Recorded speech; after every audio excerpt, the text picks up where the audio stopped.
the language of the universe. But I don't understand it.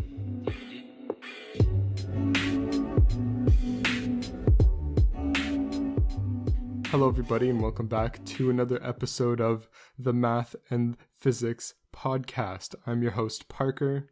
And I'm Ray, and we welcome you to episode 37, where today we're going to be talking about maybe the most mysterious object in our universe, black holes.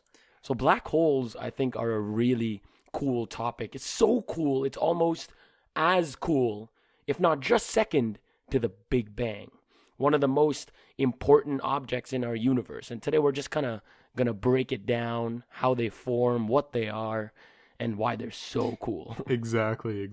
And it's highly probable that you've heard of this term before, but you don't exactly know what black holes really are.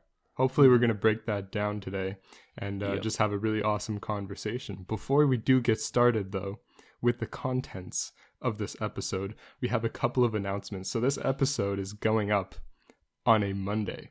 And, you know, that's just because we usually post on Fridays, but the Friday that just passed, Ray and I had a lot of work, right? We had like 3 problem sets. I think, is an understatement, to be honest. We had 3 problem sets due on Friday, and I had a test, a quiz, you know, whatever, all that stuff. So we put it off until today, but, you know, episodes coming out from now on Monday, because it'll give us time during the weekend to record instead of trying to record the podcast while we also have deadlines and things like that. Mm-hmm. So, you know, usually Sunday night is fine. So yeah, from now on. So I think from Monday. now on, so we're just going to change it to a consistent Monday morning instead, you know, wake up the week, the first day of the week with the Math and Physics podcast. You have a nice podcast on the drive down. Yep. All right. So in other news, we are at 1,700 followers, 1,784 to be exact, on Spotify. That's amazing. That's awesome. And also we are getting very close to 25,000 downloads. Yes, I was going to mention that. Yes, sir. 20. We're I think already at 24. We should hit 25 by pretty soon, I think. Yeah. So let's see it. I mean, it's going to be on the Instagram account. We always, update everyone about how we're doing and our follower status and stuff like that. So go check it out. That's right. And any event that goes on, we do post on our Instagram, because we're not going to make like a 2-minute episode to be like, hey guys, this is going on. So if you want to keep up with the news, make sure to go to our Instagram, math.physics.podcast on Instagram. We don't have a Twitter, because neither of us use Twitter, but we might get around someday to making a Twitter. To be honest, I've it's kind of funny that you mentioned it, because I was thinking about it just yesterday, that if we had a Twitter account, I think it would be really cool, because we could post some math and physics updates too, if it's some astronomical event happening today, or any physics fact or something cool, we could also do on Twitter. So I've always thought Twitter account would be kind of nice for the Math and Physics podcast. That's right. We have tons of avenues of opportunity that we can delve into in the future. Yeah. But for now, it's mostly just exam prep season. So recording podcasts in between is a good, nice little break. So for sure. Yeah, let's get into this episode.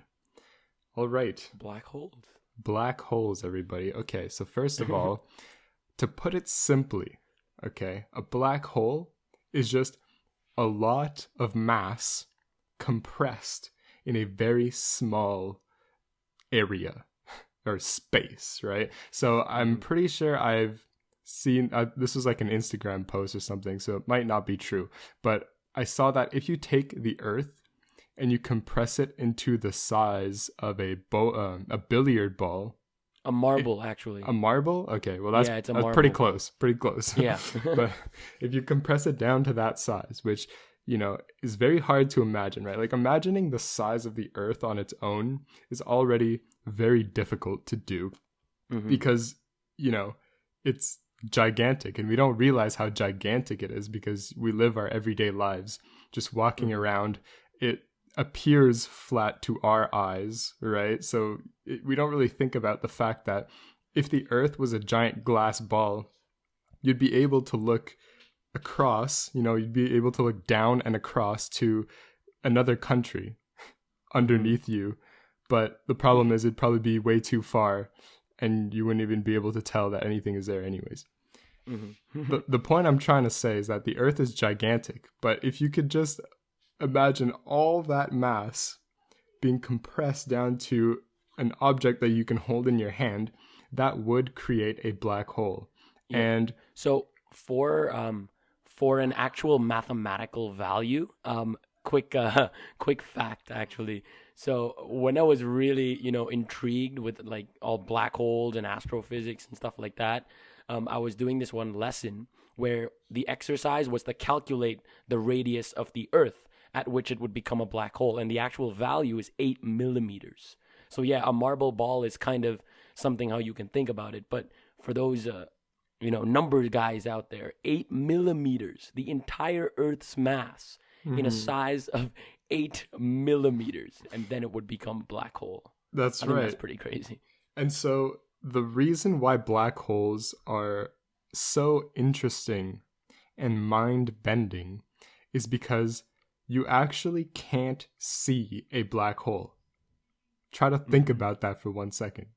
You cannot see a black hole. The definition of a black hole, and the reason why we call it a black hole, is because all of the light that passes the event horizon does not escape the gravitational pull. The gravitational pull is so intense that to escape the black hole, you would have to go faster than the speed of light. In comparison to the Earth, the escape velocity of the Earth is 11 meters per second. No, that's not. 11.3 kilometers per second. 11 kilometers? Okay. So yeah, 11 kilometers per second, pretty fast, so 11,000 meters per second to escape the Earth, right? To escape a black hole, you need to go faster than 300,000 meters per second, which kilometers. It's 300 millimeters per second or 300,000 kilometers per second. Sorry, 300,000 kilometers per second. Got mixed up with the units, but the point is that is impossible. And so all of the light that your eyes would, theoretically absorb from the black hole is not even being what's the word I'm looking for? Is not even being like propulsed towards your eyes. That is not even that's not the right word. But I don't think that's the right word. You know what I mean? What you're trying to say is that none of the light that goes to the black hole or tries to reflect, none of it can reflect. Oh, I think it's radiated. Yeah.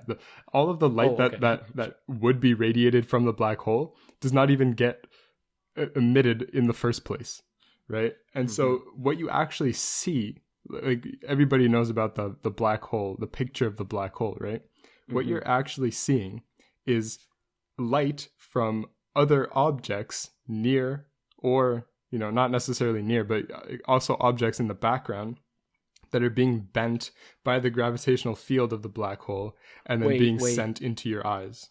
Wait, that's not necessarily true. Like in the picture, like the M85 and all of that, all the orange stuff around it is the accretion disk of the black hole. Yeah, well, those are other objects. No, it's just objects that's orbiting the black hole. That's what the accretion disk is. Yeah, but it's just that the temperature is so high that they glow. I know, but and it radiates light. But and Ray, because it's outside of the event horizon, you can see it. But Ray, I'm saying the light you're seeing is not the black hole. I'm saying it's other objects that are orbiting the black hole or around the black hole. Well, yeah, orbiting, yeah, but it's not like the far galaxies or anything that's getting bent. That's not necessarily what we're seeing. That's not the accretion disk. Picture. But if we have a black hole, it would bend the light from galaxies around. So those sources actually contribute to what you see when you're looking at an image of a black hole, which we only have one of, but there are. No, we actually have two. Oh, there's two? We have our black hole, Sagittarius A, and we have M87, which is 1,000 times more massive and a lot bigger than ours. Yeah, So we well, actually have two pictures. so there are many artists' renditions of black holes that you can find, and they are, semi-accurate, I guess. The best ones you can find are the actual pictures. I mean, And- believe it or not, though, the picture of Gargantuan from Interstellar, like the very famous picture of the black hole, I think a lot of people might know it if they see it. That picture actually is a very realistic model of what a black hole would look like up close. And it was actually worked, I think we mentioned this before, it was actually worked on by a Nobel Prize winning physicist. Like that movie was helped by Kip Thorne, and he actually helped construct how the black hole would look. So it is, in fact, so if you want a very realistic artist's rendition of what a black hole would look like really up close, believe it or not, Interstellar gets it very right. And So, very yeah. recently, we changed our logo, the Math and Physics podcast logo, Transition. to a basically like a line art recreation of a black hole with a. No, of Gargantuan. We did a line art recreation of Yeah. Gargantuan, the Yeah. Interstellar one. I mean, it's not, there are many black holes that look like that, but I mean, obviously, yeah. Gargantuan is one of them, and it has like a curvy accretion disk, and there's a very good, very good. I mean, it's an excellent video made by Veritasium where he explains why Gargantuan looks how it looks and why it has this weird like curvy thing. In short, it's just the light being bent around the black hole. But I recommend you go watch that video. yeah. He explains it very well. So talking actually about light being bent around a black hole, I think we can get into a little bit. I mean, we haven't even actually got into how black holes form yet. I think we're getting a little ahead of ourselves. But as you were talking about how light is gravitationally influenced by the black hole, right? And then you said the word bending, and I'm like, I think I need to say this. So what actually, now general relativity, what Albert Einstein predicted was that, I think we mentioned this again before, that gravity and everything doesn't really exist. It's all just the curvature and how space-time bends. It just bends around massive objects. So black holes are so massive, obviously, in also a very small area. So their density is incredibly massive to a point where it literally bends space to such an extent where light cannot escape it. And that's the real reason for why we can't see light. It's not necessarily because of a gravitational pull, but it's simply because space is so bent and curved inside of a black hole that light literally cannot escape it because of the way that space is simply curved inside this event horizon of the black hole. And I think we're going to be talking about, event horizons and how black holes form and everything. I think we can maybe do that. I also wanted to talk to you about world lines, right? Okay. How so we talked about this in class last year, I think. And I don't quite remember 100%, but we can maybe figure it out on our own. So your world lines are basically they have like space and time coordinates, and when you're in the presence of a massive object, I guess you can say, your world lines get curved. And so, for example, if we take a satellite going around the Earth, if you draw the like parametrized curve of the satellite going through time, you'd get kind of like a helix shape. And so that's the world line of the satellite. As By the way, a helix, I don't know if many people know what that looks like. right, Very easy to search it up, but it's kind of a circle that twirls with a time dimension. So it's basically a circle. Like we see orbits as circular orbits, right? A helix, or when you add the time dimension, it moves through time. So it's kind of like a circle simply moving back and forth through this time dimension.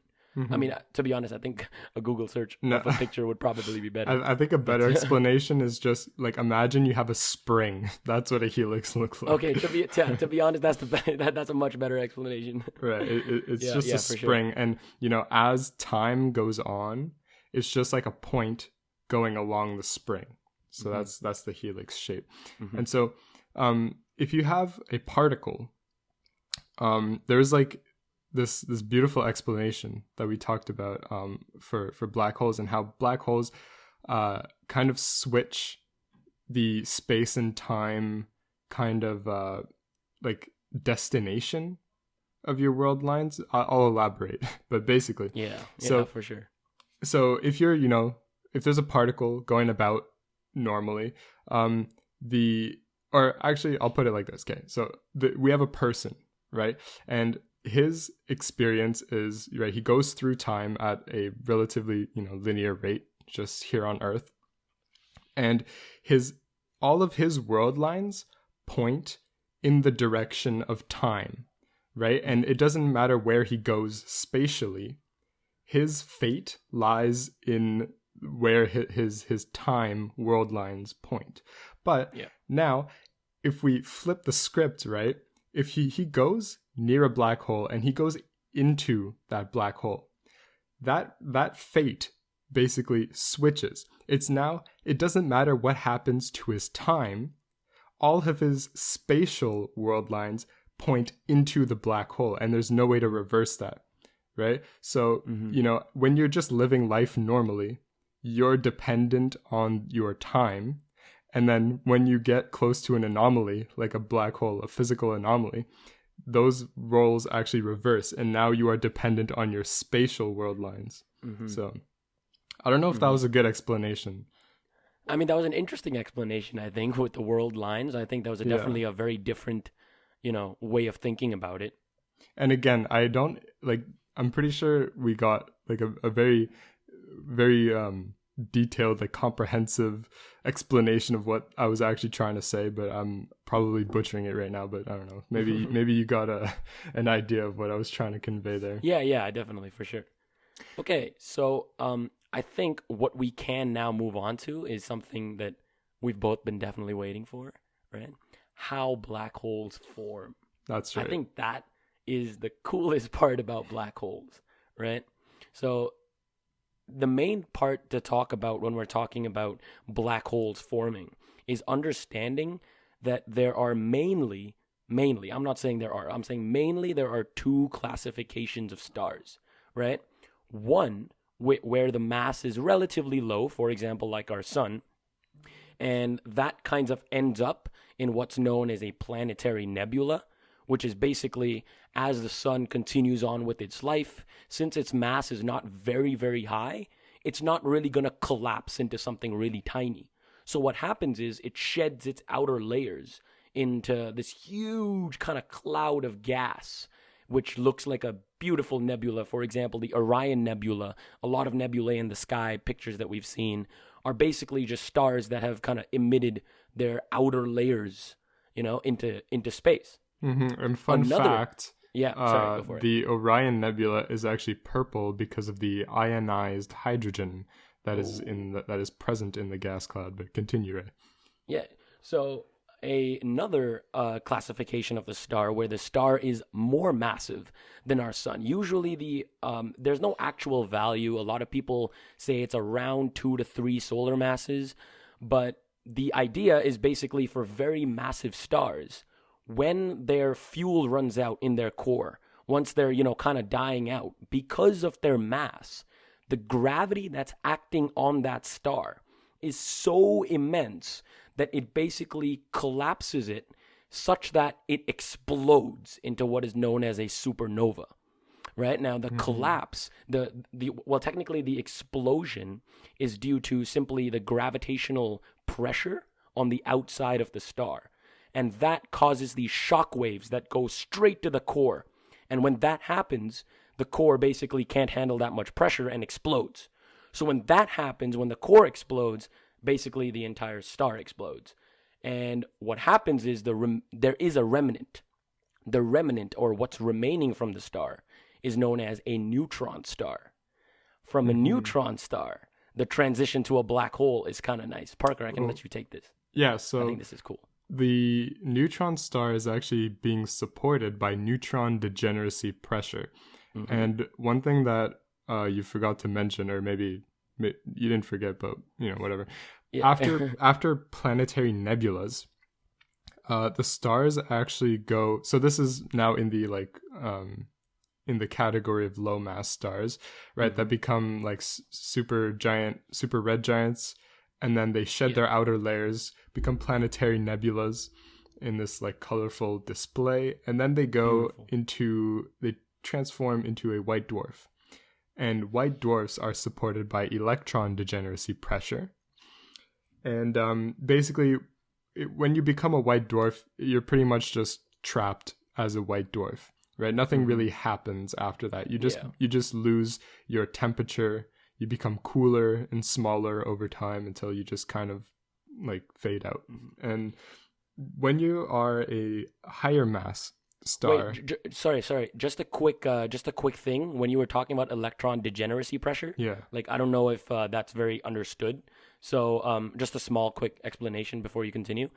So electron degeneracy pressure is basically when there are bunches of electrons, obviously protons, electrons, neutrons in this white dwarf.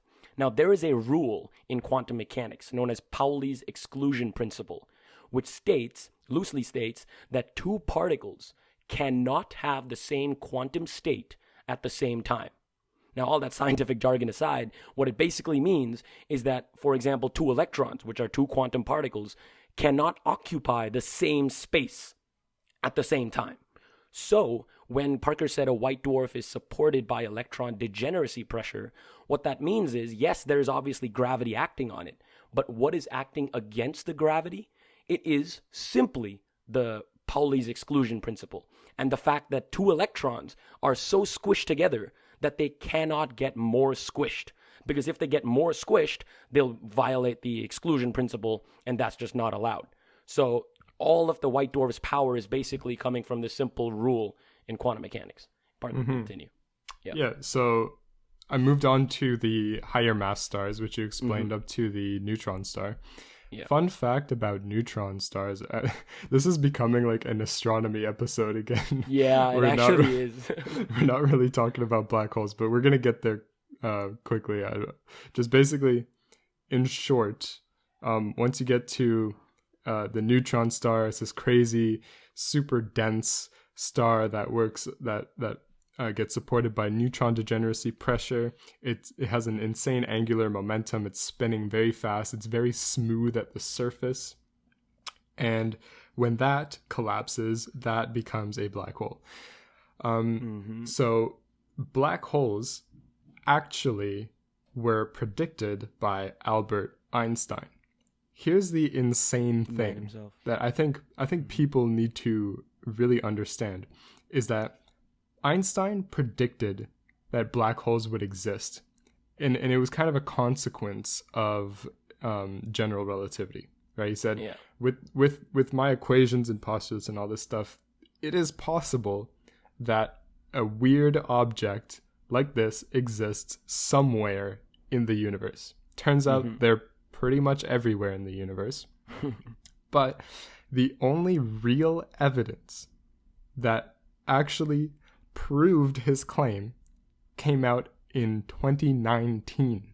Take that in. Last year, black holes were proven with 100% certainty when the image of the very first black hole was published. Now, a little aside, the images were actually taken in 2017, and they were, formally published in 2019. So a little more on the Albert Einstein discovering the black hole. As Parker was mentioning, he found this object, right? Or, theorized an object that could exist in this space. But how did he really do that, right? So his equations, the field equations, Einstein's field equations, basically what they are, if you search them up, to be honest, you really don't understand much because there's just a bunch of variables and a bunch of, operators and stuff that you don't really get. But the idea of the field equations is to basically tell you how much space-time or space is curved in a specific area. That's the entire essence of Einstein's field equations. So what Einstein found was that there could be an area of space, a region of space that theoretically, of course, has infinite curvature. Now, obviously, when you released this paper in 1915, 1916, people were like, yo, this is not possible. Like, what does this even mean? What do you mean infinite curvature? Because remember, people hadn't even really accepted the curved space at that time. But now, once we obviously know much more about this, about black holes, we call that point of infinite curvature a singularity or a gravitational singularity. And every black hole, all the way at, well, I can't really say bottom, but all the way at kind of the center of the black hole, right, exists the singularity, which is a point of, infinite density, zero dimensional, and basically infinite curvature. Again, we've never really seen it. We can never see it because that's just how physics works, unfortunately, in a black hole. But it exists. And because of that singularity, a black hole is possible. Without the singularity, a black hole wouldn't really be a black hole. So it's kind of a characteristic nature of all black holes to have a gravitational singularity at the absolute kind of center of the black hole. And one might ask, why can't we just take a picture of the singularity? Now, this alludes back to our Constants in Nature episode where we talked about the speed of causality. And we also mentioned that information travels at the speed of light. Nothing can travel faster. And so once you cross the event horizon, which we will talk about right after this, once you cross that event horizon, you can take pictures all you want. Right? You know, the singularity might be rainbow colored and whatnot. Well, it won't have a color. I mean, technically, it actually will have a color because I guess all the light just bends in there. Yeah, right? but inside of the event horizon, it'll be all colorful. Mainly just white, but yeah. Yeah, but just this is just kind of a hypothetical situation here. So the singularity might be, whatever you want it to be. But the pictures that you take of the singularity won't be able to leave the black hole because that information of the picture, right? You might be connected to LTE satellite internet, right? But outside of a black hole and satellite orbit. No, but listen, the pictures that you take, that information that you will try to send back to Earth will not even be able to cross back across the event horizon, right? The world lines of that information will all point to the middle of the singularity. So there's no point in going to take pictures or to try to experiment on what goes on in the black hole because everything will just be lost. You might say, oh, well, let's send a satellite into the black hole and then we'll see where it pops out in the universe. I mean, if you have that kind of money, go ahead, but I wouldn't have my hopes too high that you get anything out of that because you're basically just sending it into the abyss and then that's the end of the story. Because interestingly enough, though, yeah, there are many theories, and I think a lot of people obviously come up with theories here and there, but there are actually many theories where a black hole, obviously we've never been in one, so we don't know, but a black hole leads to a white hole in another universe. Now, as ridiculous as that sounds, it kind of like, I mean, we can never really prove it, once again, unless we go inside one. But for all we know, all the information or some of the information that goes into a black hole could very well be thrown out of a white hole, right? Because a white hole, which is basically just the exact opposite of a black hole, which just spews out matter, a white hole cannot exist if it doesn't have a black hole on the other side. Right? Because if it just keeps spewing out matter, it'll just become a black hole instantly. We've already talked about this, right? Did we? I think we have. I mean, I'm kind of getting a deja vu when I'm saying this. Because I remember talking about Hawking radiation on an episode. I think it was the most recent astronomy episode, yeah. Hawking radiation was on our Q&A, wasn't it? Was it? I swear someone asked about Hawking... No, wait. I don't know. I'm getting confused. Anyways. Okay, anyways, it doesn't really matter. But yeah. Oh, were you done? Are we done with, yeah, we can now talk a little bit about event horizons and what they are and why they're so important to black holes. Yeah, right? So the event horizon is the point of no return. So every black hole has this sphere around it, where basically if you cross that line, you will never come back because that is the distance at which the escape velocity becomes the speed of light. Yeah. Anything closer to the middle, you will just not even physically be able to escape. And so the distance from the singularity to the event horizon is actually called the Schwarzschild radius. No. The distance from the radius of the event horizon is the Schwarzschild radius. No one really knows the distance from the singularity to anything. Well, it's the radius of the event sphere? horizon. So the event horizon is kind of like a circle on the black hole, and the radius of that is the Schwarzschild radius. Well, I mean, that is not exactly what I said.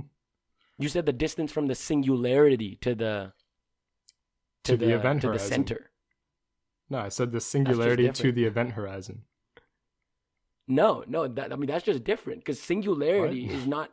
Well, technically, if we're looking at it in a 3D model, the singularity is not in the center. It's like all the way, it's kind of pulled down in a gravitational well. It's at the bottom of the gravitational well. So technically, we don't know how far, quote unquote, because obviously distances are all messed up in that. What are you talking about? I'm saying, okay, you have a black hole, right? It's going to be symmetrical, right? So it's like a sphere, okay? And so we place the singularity in the middle, right? But that's not really what the singularity is, though. It's not. It's not in the middle of a black hole. It's a point in space, no? No. The singularity or the gravitational singularity is basically at the absolute cusp of the gravitational well, where once again it has all of the properties of, as I said, infinite curvature and stuff. It can't be in the middle of the black hole. Like there can't be any more space underneath the singularity. You know what I mean? Like if you have a sphere, it can't be the middle because a black hole isn't really a sphere in curved spacetime. No, if you but think I don't. About it in curved spacetime, it's more I don't know what you mean by like a cone. I don't know what you mean by underneath. I'm talking about. Yeah, again, I'm not using the right words because it's hard to say it without like a picture of a black hole. No, but I know the picture for example, you're talking about. Listen, I know black hole gravitational well.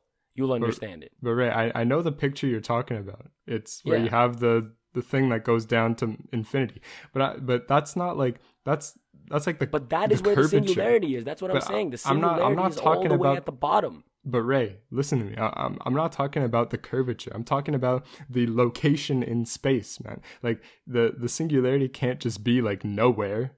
It has to be somewhere. And I'm saying since the black hole... Okay, but I think the best way to say Schwarzschild radius is simply the radius of the event horizon. Like saying it that it's the distance from the singularity, I think is just a little confusing then. That's the same thing though. It's really not, man. No, that is literally the same thing. Okay, we're gonna have a quick debate after the podcast on this, and we're gonna post who won on Instagram. So. I don't know. Okay, anyways. The okay, radius. So interestingly enough, though, as we're talking about event horizon, something I feel like I should mention is that there are actually two types of black holes. One of them is completely theoretical. One of them is realistic. So the theoretical one is the Schwarzschild black hole, and obviously Carl Schwarzschild actually formulated this from Einstein's theory of general relativity 6 months after he posted the field equations, which is just insane to think about. 6 months after, even Einstein hadn't solved the field equations, but Carl Schwarzschild did, which is, I just think, insane. So the Schwarzschild black hole is a black hole that does not rotate and has no electric charge. And obviously, because this was, as I said, simply 6 months after the release of these equations, he didn't really have much time to work with it. However, a more realistic model of a black hole is known as the Kerr, Kerr black hole, which is kind of like the opposite, which is a rotating black hole, has an electric charge, and contrary to the single event horizon, it has two event horizons. it has an outer event horizon and an inner event horizon. And this is common with every single black hole. The reason it has two is simply because as it's rotating, the gravity and space-time kind of gets even more mixed up. So it kind of creates a second event horizon after which you can't see anything. But there is one even further down that is even more powerful. And that is, once again, due to the rotation and stuff like that. So those are kind of the main two classifications of black holes. Mm-hmm. And there are actually a different type of classification, which is based on the size and mass. So starting from the smallest one, we have the micro black hole, which has a mass up to the mass of the moon, and the radius, the approximate radius, is 0.1 millimeters. So absolutely tiny, but very, very massive at that, right? Next, there's the stellar black hole, which is just kind of the mid-range, I guess, low to mid-range mass. It has an approximate mass of 10 solar masses, which usually when we're dealing with like astronomical objects, we compare it to the size of the sun, if you didn't know that. Mass, size, radius. Oh, right, mass, of the sun. And, you know, sometimes we use radius of the Earth, sometimes we use astronomical units, which is the distance from the Earth to the sun. But yeah, anyways, it's all just relative distances. So the stellar black hole has 10 solar masses approximately, and a radius of 30 kilometers.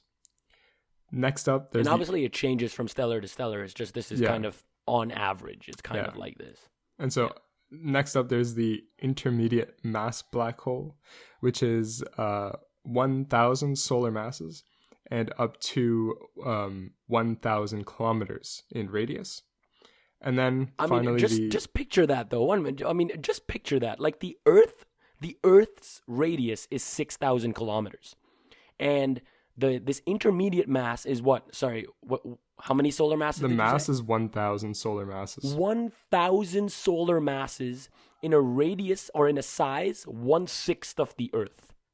Like that is insane to think about. You know, it's very, very, very dense. That very, is very dense region. So of space. dense that you know, atoms are being squished together, and they are, you know, they're more than touching. It's just like a pudding of atoms and subatomic molecules just floating around, being repulsed at this insane energy, this insane kinetic and thermal energy and all that stuff.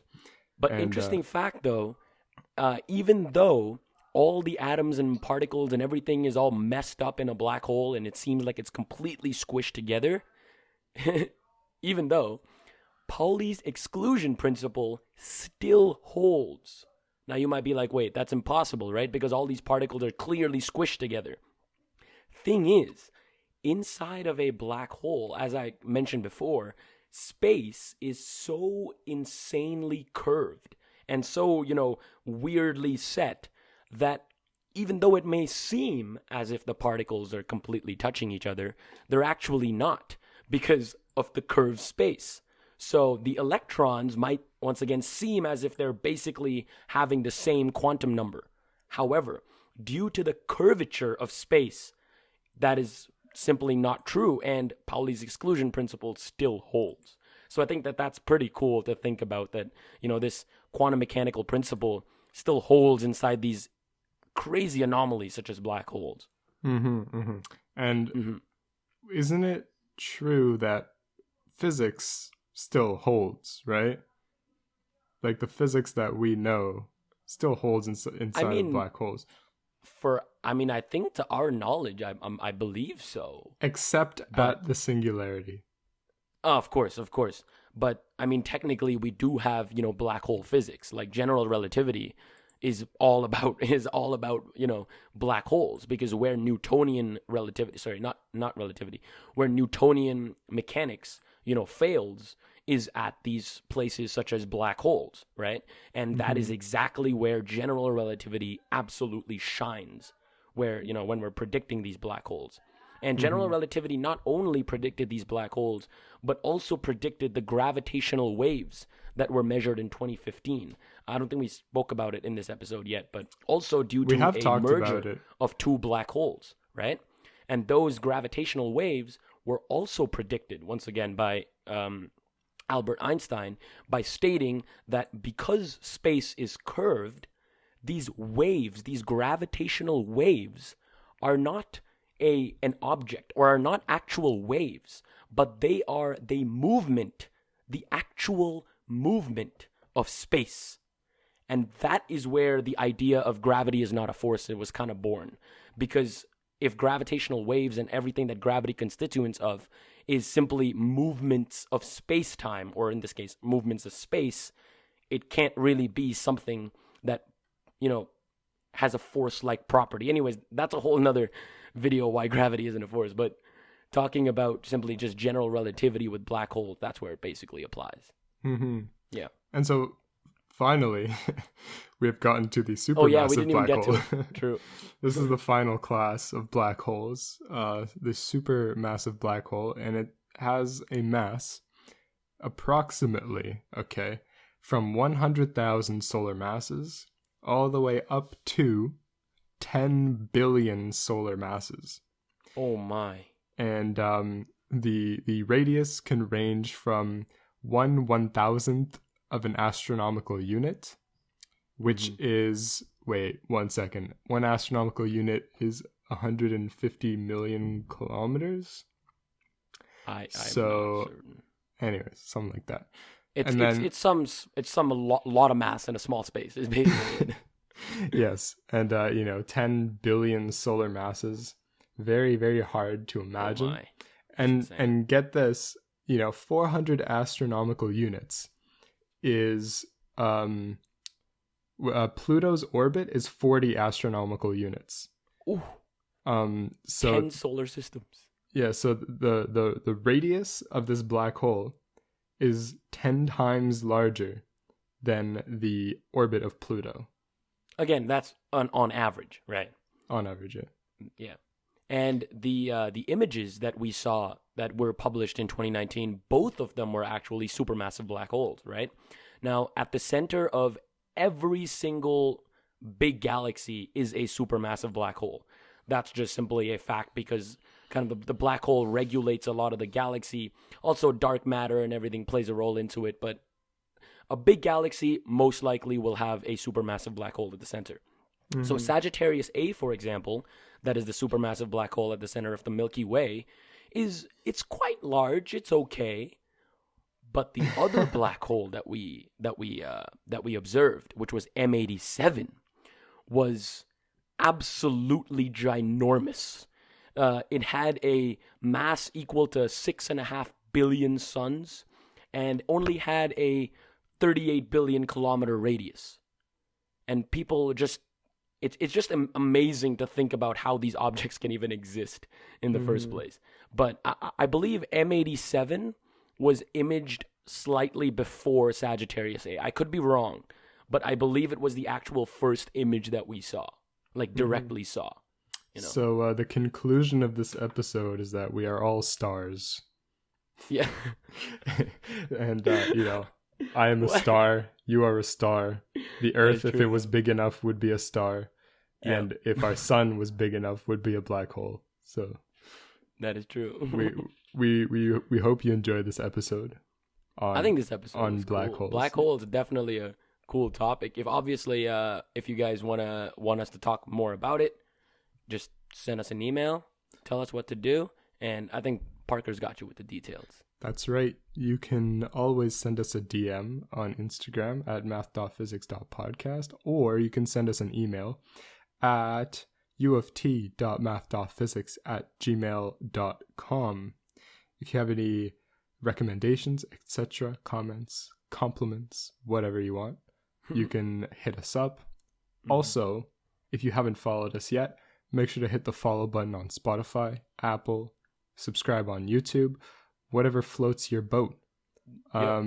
Hopefully. Also, we got some really nice emails, by the way. Oh, yeah. thank you to everyone who's been, emailing us. Like I read one yesterday where some person was like, great podcast, keep the work up. We love to read emails like that. Like, you don't understand. Like, we see an email like that, and I think I first of all call Parker. Parker calls me like, "Yo, check out that email. It's so nice." Yeah, we love. Thank you to everyone who continues to email us, continues to support us. We love all of the support. At the end of the day, we're just two guys talking on Discord and putting it on the internet. So we enjoy the fact that you guys enjoy it. So yeah, we will see you next Monday, maybe next Friday if we're feeling, next Saturday if we're feeling brave. Yeah, but okay, the schedule will basically probably continue for Monday for a bit, for like the next month or so, and we can maybe go back to a Saturday schedule. But I think for like a good month, we should keep it at Monday. The reason I'm saying a month is because exams and all are coming up, which is usually in the week, and we have to study insanely hard, like every university student does. So yeah, so I think we should continue Monday for a bit. All right, everybody. Thank you for listening to episode number 37 of the Math and Physics Podcast. I am your host, Parker. And I'm Ray. And we will see you soon. See ya.